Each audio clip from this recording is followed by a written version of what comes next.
মুরব্বী বাবারা পরে এসেছে বিশ্বাঘাত, হঠাৎ করে তারা কুত্তেকে জাল হাদিস এই হাদিস সেই হাদিস বলে বলে তারা তারাবির নামাজকে 8 রাকাত করে ফেলেছে। সামনে রমজান আছে না, আপনারা কয় রাকাত পড়বেন? না না 8 রাকাত পড়বেন। আচ্ছা আমি বুঝাই, 20 এর ভিতরে 8 আছে না?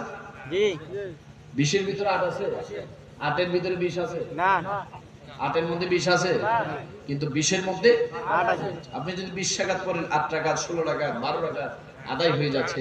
আর আপনি যখন 8 রাকাত পড়বেন আর 12 রাকাত যদি না পড়ে থাকেন, আমাদের দলিল মোতাবেক তো 20 রাকাত ওই 12 রাকাতের জন্য আপনাকে কবরের মধ্যে আল্লাহ তাআলা শাস্তি দিবে, ছিল ঠিক কি না? সুতরাং আমরা তারাবি নামাজ কয় রাকাত পড়ব? এবং আমার নবীর সুন্নাত মোতাবেক আমরা আমাদের জীবন সাজাতে চাই কি চাই না? একটা সুন্নাত, কয়টা সুন্নাত?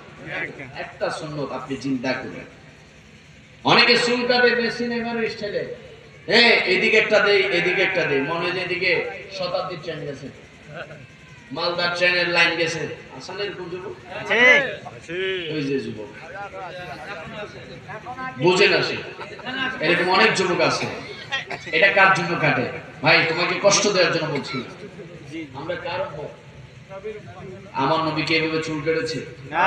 আমরা যারা এভাবে চুল কাটি, নবীর সামনে দাঁড়ানোর মুখ আছে? নবীর সামনে দাঁড়াতে পারবো? অনেক যুবকরা এদিকে একটা কাটিং দেয়, অনেকে আবার লাল করে নীল করে সবুজ করে, আছে না? তারপরে একটা বাইরে সে শয়তানি টিকটক কিটক পাগলের মতো নাচানাচি করে, মনে হয় যে সে ফাদনার পাগল হয়ে গেছে। এই সমস্ত আছে না শয়তান, এগুলো হচ্ছে ইহুদি নাসারাদের চক্রান্ত ছিল, ঠিক কি না? আপনি টিকটক করছেন না, আপনি আপনার ইসলামকে জাহান্নাম করে ফেলছেন, ছিল ঠিক কি না? একটা সুন্নতকে চিন্তা করবেন, চুলটা আমার নবীর স্টাইলে রাখবেন।